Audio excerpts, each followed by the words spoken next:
Hello student, welcome to my YouTube channel Ambitious Learner. Today in this video we will see your chapter number 9 Air. This is standard 4 EVS lesson number 9 Air. So आज आपण EVS चा lesson number 9 Air हा बघणार आहोत. But before starting the video, if you are not subscribed my channel, then please subscribe it, and also if you like this video, please share this video to your friends also. जर तुम्हाला video आवडला तर नक्की तुम्ही हा तुमच्या मित्रांपर्यंत नक्की share करा आणि लाईकसुद्धा करा. सो चला तर मग व्हिडिओला स्टार्ट करूया. Lesson number 9 air. Can you tell what are the people in the picture doing. So हे पिक्चरमधले पीपल्स काय करत आहेत. सो पहिला जो माणूस दिसतो आपल्याला चित्रामध्ये तो काय करतो की सायकलमध्ये हवा भरताना दिसत आहे. सेकंड जी मुलगी दिसतीये ती काय करतीये. As we can see this girls she is filling air in the balloon. So ती काय करतीये बलूनमध्ये फुग्यामध्ये हवा भरतीये, राईट. नंतर थर्ड पिक्चरमध्ये आपण बघतोय की एक माणूस गाडीच्या टायरमध्ये हवा भरताना आपल्याला दिसत आहे. ओके. सो नेक्स्ट काय दिलं त्यांनी, ट्राय दिस. सो हे करून बघायचं आपल्याला काय करायचं आहे. Take water in a big container. एक मोठी कंटेनर मीन्स कंटेनर म्हणजे काय, एक बादली. सो एक किंवा भांडं एक मोठं, त्यामध्ये तुम्हाला काय करायचं आहे, पाणी भरून घ्यायचं आहे. Okay. Take a small narrow container. So जो कंटेनर म्हणजे जी बादली तुम्ही घेणार, जे भांडं घेणार आहात, तर त्याचं नॅरो म्हणजे खालची बाजू कशी असली पाहिजे, स्मॉल असली पाहिजे. Then hold it upside down on the surface of the water and without tilting it push it down into the water. आणि काय करायचं आपल्याला, ती त्याच्यामध्ये एक पातेलं घ्यायचं आहे तुम्हाला आणि ते वरतून काय करायचं आहे तुम्हाला, कुठेही न झुकवता डायरेक्ट पुश करायचं आहे खाली. ओके, पाण्यामध्ये. नाव अलाव इट टू टिल. आणि आता तुम्ही काय करू शकता, ते जे हे जे पातेलं घेतलं होतं ते तुम्ही झुकवू शकता. What do you see. तुम्ही काय बघितलं त्याच्यामध्ये, bubbles rise at once to the top. So इथे जसं आपल्याला दिसतंय picture. What does this tells us. So याच्यातनं आपल्याला काय कळतं, air is lighter than water, so air bubble rise to the top as soon as the container is still. So म्हणजे काय, एअर हवा जी आहे ती वॉटरपेक्षा म्हणजे पाण्यापेक्षा कशी असते, लाईट असते, हलकी असते हवा. त्यामुळे काय होतं की एअर बबल्स कुठे येतात, पाण्याच्या वरती आपल्याला दिसतात. It means that there was air even in the container that appear to be empty. जरी आपल्याला कंटेनर जिथे एम्प्टी दिसत होता तिथे पण काय होते, एअर होते, हवा होती. Okay. There is air all around us. It is present even in the place that appears to be empty. Then how far around us does air spread. So ह्याचा अर्थ काय की सगळीकडे एअर हवा असते आपल्या आजूबाजूला. आणि जरी आपल्याला सगळ्या ठिकाणी किंवा कुठल्या ठिकाणी एम्प्टी जरी दिसली, जागा आजूबाजूला काही जरी नसला तरी तिथे हवा असते. पण ही हवा कशी स्प्रेड होते ते आता आपण बघणार आहोत. सो एक एक्सपेरिमेंट दिला त्यांनी, ट्राय दिस. सो हे करून बघायचं आपल्याला.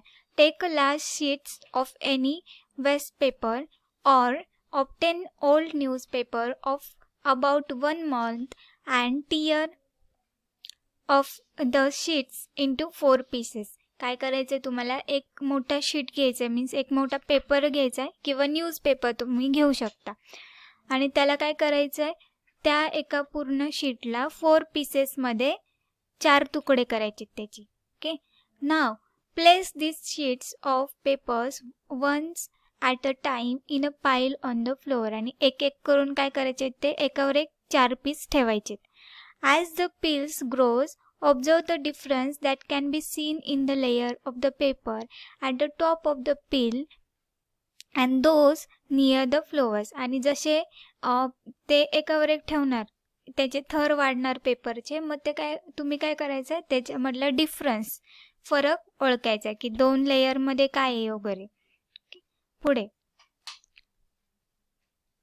When all the sheets have been placed, observe the difference in the upper and lower layers of the papers. So सगळे शीट ठेवून झाल्यानंतर आपल्याला सगळ्यात पहिला जो पेपर आणि सगळ्यात लास्टचा जो पेपर तो त्या लेयर चेक करायचे. What do you see? काय दिसतंय त्यामध्ये तुम्हाला? As we place more and more papers on the peels, the sheets at the lower level are placed down by the sheets above them. So जसे आपण एकावर एक paper ठेवलेत, ओके, पेपरचे तुकडे ठेवतो तेव्हा काय होतं, जो एकदम लास्टवाला पेपर आहे त्याच्यावर प्रेशर वाढतं. का? कारण त्याच्यावरती आपण पेपर्स ठेवलेले असतात म्हणून. The distance between the papers in the lower part of the peels becomes less while the papers in the upper part appears to be further apart. आणि एकदम जो लास्टचे जे पेपर्स असतात त्यांच्यामधलं दोन पेपरमधलं डिस्टन्स कमी असतं ॲज कम्पेअर टू वरती जे पेपर्स ठेवलेले असतात त्या पेपर्समधलं डिस्टन्स. म्हणजे बघा इथे जसं दिसतं आपल्याला फिगरमध्ये की जे पेपर्स ठेवले त्याच्यामध्ये लास्टचे दोन पेपर्स हे जे दिसते त्यामध्ये डिस्टन्स किती आहे? खूप थोडा आहे. ओके. आणि जे वरचे दोन पेपर्स दिसत आहेत आपल्याला त्यामध्ये डिस्टन्स किती आहे? खूप आहे. म्हणजे का? कारण ह्या वरच्या जे पेपर्सचे वजन खालच्या पेपर्सवर पडल्यामुळे काय झालं आहे, त्यातले जे एअर आहे किंवा डिस्टन्स आहे ते कमी झालेलं आहे. Okay. Then what does this tells us? ह्याच्यावरून आपल्याला काय कळतं किंवा हे okay, the nearer sheets of the paper is to flower, the greater is the number of papers above it. It means that the lower layer bears more weight than the upper layers of the paper compared to the upper layer bear less weight.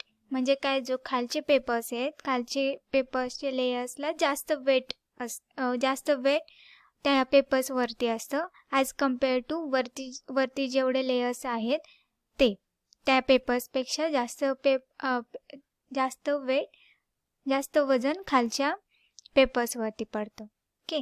Then the next point is the atmosphere. Atmosphere म्हणजे काय? The earth on which we live is around in the shape like a ball. There is air all around the earth. This covering of the air around the earth is called the atmosphere. Okay. So he definition आहे, ही तुम्हाला question पेपरमध्ये पण येऊ शकते किंवा एक्झाममध्ये येऊ शकते की what is atmosphere. Okay. Atmosphere म्हणजे काय? सो काय आहे definition? The earth on which we live in around in shape like a ball. आपण अर्थवर राहतो आणि अर्थचा शेप कसा आहे? Like a ball. एक बॉल माहिती आहे तुम्हाला? सो तसा बॉलसारखा अर्थचा शेप आहे. There is air all around the earth. आणि अर्थवरती पूर्ण एअर आहे. This covering of air around the earth is called as the atmosphere. आणि अर्थला जे पूर्ण अर्थ आहे आपली तिला एअरनी कवर केलेलं आहे, हवेने कवर केलेलं आहे. त्या हवेला ॲटमॉस्फिअर असे म्हणतात. As we go further from the earth the layer of the earth become thinner. जसं आपण अर्थपासून लांब जातो किंवा वरती जातो तर तशी काय होते, एअरची लेयर थिनर म्हणजे कमी कमी होत जाते. That is the layer of the earth closest to the earth are very close to each other while the one at the higher levels are not so close. The air of at greater height is rare. So जसं आपण वरती जातो तसं काय होतं, एअरची हवा जी आहे ती हळूहळू कमी होत जाते. आणि जसं एकदम वरती जातो आपण तेव्हा काय होते, हवा नाहीशी होत जाते हळूहळू. ओके. आता आपल्याला नेक्स्ट काय दिलं आहे ट्राय दिसमध्ये, म्हणजे हे तुम्हाला करून बघायचं आहे घरी. Take a slightly deep dish like a saucer. So आपल्याला काय करायचं आहे, एक डिश घ्यायची आहे. Stand a candle at its centre. So एक मेणबत्ती घ्यायची आहे आणि ती मेणबत्ती म्हणजे कॅन्डल आपल्याला सेंटरला ठेवायची आहे डिशच्या, म्हणजे एकदम बरोबर मध्ये ठेवायची. Fill water in the dish. So त्या डिशमध्ये पाणी वतायचं थोडं, म्हणजे अर्धी डिश भरेपर्यंत. Light the candle, so candle जी आहे ती पेटवायची आहे. Now place a glass tumbler over the candle, आणि त्याच्यावरती काय करायचं, हळू ग्लास ठेवायचा. ग्लास म्हणजे काय, काचेचं ग्लास ठेवायचं आपल्याला. What do you see, so आता आपल्याला काय दिसतंय यामध्ये, soon the candle goes out and the level of the air inside the tumblers rise up to the certain level. So जशी काय होतं की ह्या जो ग्लास ठेवलाय त्या ग्लासमध्ये थोडीशी पाण्याची लेवल वाढतीये, as we can see in this picture. Okay. Why does this happen, हे कशामुळे होतंय. One of those constituent airs helps burning. So एअरमध्ये पण कॉन्स्टिट्युएंट असतात, वेगवेगळे घटक असतात. म्हणजे कुठले असतात, ऑक्सिजन असतं, नायट्रोजन वगैरे असतात, कार्बन डायऑक्साईड असतो. सो एअरमधला जो ऑक्सिजन असतो तो बर्निंगला म्हणजे जळण्यासाठी काय करतो, हेल्प करतो. सो म्हणून त्यांनी काय बोललंय, one of the constituents of air helps burning. So एअरमधला एक घटक बर्निंगसाठी म्हणजे जळण्यासाठी हेल्प्स करतो. As it gets use of water rise in the thermals, आणि जसं ते गेट्स ऑफ वॉट, त्यामुळे काय होतं, पाण्यातलं जे पाणी जे आहे ते त्याची लेवल थोडी वाढते ग्लासमध्ये. When that constituent is finish the candle goes out the water level to stop rising, आणि जसं ते कॉन्स्टिट्युएंट फिनिश होतं, संपतं, तसं काय होतं, कॅन्डल विझते, मेणबत्ती विझते, आणि पाण्याची लेवल पण जी वाढत असते ती पण वाढणं थांबते. ओके. देन नेक्स्ट पेजवर जाऊया. This constituent of air that helps burning is called as a oxygen gas. So कुठला कॉन्स्टिट्युएंट आहे जो बर्निंगसाठी म्हणजे जळण्यासाठी उपयोग होतो किंवा मदत करतो, तर तो आहे ऑक्सिजन गॅस. मी जे आधीच सांगितलं तुम्हाला. The earth atmosphere is made of air. So अर्थचं जे ॲटमॉस्फिअर आहे ते पूर्ण एअरनी बनवलेलं आहे, हवेनी बनलेलं आहे. The circle in the picture shows all the air in the atmosphere. So एक सर्कल दिलेला आहे त्यांनी, आणि त्यामध्ये त्यांनी डिवाइड केलेले आहेत. ते हा जो सर्कल आहे तो त्याचे भाग केलेले आहेत. Okay. If we divided the circle into 5 equal parts, then the oxygen in the air will be equal to one of the parts. So हा जो सर्कल आहे त्यांनी 5 पार्ट्समध्ये डिवाइड केलेला आहे, म्हणजे 5 सेम पार्ट्स आहेत, राईट. सो त्या पार्ट्समध्ये डिवाइड केल्यावरती एक पार्ट्स जो आहे तो ऑक्सिजनचा आहे. म्हणजे आपल्याकडे एवढं ऑक्सिजन आहे, 5 पार्ट्समध्ये डिवाइड केल्यानंतरचा एक पार्ट म्हणजे ऑक्सिजन. तितकं ऑक्सिजन आपल्या अर्थवरती आता आहे. Apart from oxygen there are other gases in the atmosphere which could be those be. So oxygen सोडून सुद्धा बरेच गॅसेस आहेत आपल्या ॲटमॉस्फिअरवरती. कुठले असू शकतात ते gases. The oxygen in the air is use both for burning as well as the respiration. So oxygen एअरमधलं जे हवेतलं ऑक्सिजन आहे ते आपल्याला कशासाठी, बर्निंगसाठी ॲज वेल ॲज द रेस्पिरेशनसाठी पण यूज होतं. म्हणजे कुठलीही गोष्ट जाळायची असेल तर तिथे ऑक्सिजन यूज होतं, किंवा आपण जेव्हा रेस्पिरेशन करतो, माणूस जो हवा घेतो, सो आपल्याला पण काय लागतं, ऑक्सिजनचीच गरज असते. Which are the other uses of the air you know about. So अजून हवेचे कुठले दुसरे युजेस आहेत जे तुम्हाला माहिती आहेत. Okay. You have learn that the gas that fees out of the soda water is carbon dioxide. जे सोड्याचं पाणी असतं त्यामध्ये जो गॅस असतो तो कुठला असतो, कार्बन डायऑक्साईड गॅस असतो. This gas is present in the small quantities in air too. So हा जो गॅस आहे जो एअरमध्ये पण प्रेझेंट असतो. You have also learn that plants make their food using air and water in the presence of sunlight. तुम्ही हे पण लर्न केलं, शिकला आहात की प्लांट्स जे आहेत ते काय फूड तयार करतात, त्यांचं अन्न तयार करतात. कशापासून? एअर आणि वॉटर पासून आणि सनलाईट पासून. Wien plants make their food they use the carbon dioxide in the air. पण त्याशिवाय प्लांट्सला काय अजून लागतो फूड प्रिपेअर करण्यासाठी? कार्बन डायऑक्साईड पण लागतो एअरमधला.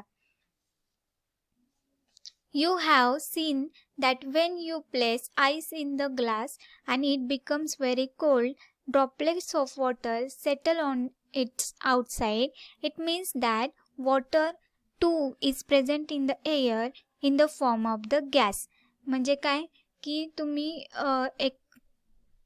एक ग्लास असेल किंवा एक प्लेट घ्या, त्या प्लेटमध्ये जर आईस ठेवले, तुम्ही बर्फ ठेवला, तर त्या बर्फामुळे काय होतं की त्या प्लेटच्या खाली पण तुम्हाला पाणी पाणी दिसतं, राईट. त्याला काय म्हणतात? वॉटर ड्रॉपलेट्स म्हणतात. सो ते कशामुळे होतं की पाण्यात सुद्धा एअर प्रेझेंट असते त्यामुळे. However, the largest part of air is made up of still another kind of the gas. This gas is called as a nitrogen. So एक largest part सुद्धा आहे, as you can see in this picture. So हे जे blue कलरचा आपल्याला दिसतोय तो काय? पूर्ण नायट्रोजन आहे, ओके, आपल्या अर्थवरती. आणि हा एवढा जो आपल्याला ऑरेंज कलरचा पार्ट दिसतोय तो काय? ऑक्सिजन आहे. आणि हा छोटूसा येल्लो कलरचा जो पार्ट दिसतोय तो काय? Other gases. अदर गॅसेसमध्ये कुठले येतात? कार्बन डायऑक्साईड येईल, ओके. सो बाकीचे जे गॅसेस आहेत ते हे आहेत. सो सगळ्यात जास्त कोणता गॅस आहे आपल्या अर्थवरती? Nitrogen. This is called as a nitrogen, okay. Thus, there are several gases present in the air. In other words, air is the mixture of several gases. So आपल्या अर्थवरती खूप गॅसेस आहेत, okay. आणि म्हणजेच काय? Air is the mixture of the several gases. हवा वेगवेगळ्या गॅसेसचं मिक्सचरपासून बनलेली आहे, okay. Now if we draw a circle to represent air, then a quantity of each gas in the mixture will be as shown alongside. So जर आपण quantity बघितली की किती ऑक्सिजन आहे, किती नायट्रोजन प्रेझेंट आहे आपल्या अर्थवरती, तर सपोज ही आपली अर्थ आहे आणि एवढं ब्ल्यू कलरमध्ये जे दिसतंय ते नायट्रोजन आहे, okay. Then second oxygen, as we can see this orange color part, this is oxygen, and this yellow color part is other gases. Do you know, हे तुम्हाला माहिती आहे का? The burning that takes place in factories, vehicles, stores, in kitchens, etc. gives out smoke. This smoke too mixes with the air around us. So the burning that takes place in the factories, vehicles, stores, in kitchens. So जे किचनमधला stove असेल किंवा फॅक्टरीजमधला धूर असेल किंवा व्हेकल्समधला जो धूर असेल, तर त्यामुळे काय होतं? एक स्मोक तयार होतो, म्हणजे धूर तयार होतो आणि तो धूरसुद्धा आपल्या एअरमध्ये मिक्स होतो, okay. Then what we have learn. आज आपण काय शिकलो? Air is present all around us, even in place that appears to be empty. So air सगळीकडे असते, जिथे म्हणजे सगळीकडे म्हणजे कुठे? जिथे आपल्याला जी जागा रिकामी सुद्धा दिसते तिथे सुद्धा एअर असते. Second point, there is covering of air all around earth. It is called as a atmosphere. आणि सगळीकडे एअर कवर झालेली असते अर्थवरती, त्याला काय म्हणतात? ॲटमॉस्फिअर म्हणतात. Third point, the layer of the air in the atmosphere close to the earth are pressed closer to the each other while the upper layers are rarer. म्हणजे ते आपण पेपरचा एक्सपेरिमेंट बघितला होता, त्यामध्ये काय होतं तेच हा पॉईंटमध्ये दिलेला आहे की जसे लेयर्स वाढत जातात. सो अप्पर जे लेयर्स असतात ते रेअर्स असतात, म्हणजे लांब लांब असतात, आणि लोअर लेयर्स जे असतात ते प्रेशरमुळे काय झालेले असतात, क्लोजर आलेले असतात. Air is a mixture of several gases. So air काय, हवा मिक्सचर आहे सेव्हरल गॅसेसचा, वेगवेगळ्या गॅसेसचं मिक्सचर मधून हवा बनलेली आहे. कुठले वेगवेगळे गॅसेस आहेत ते, oxygen, nitrogen, carbon dioxide and water vapours are main constituent. So त्यातले मेन कॉन्स्टिट्युएंट कोणते आहेत, ऑक्सिजन आहे, नायट्रोजन आहे, carbon dioxide and water vapours आहेत.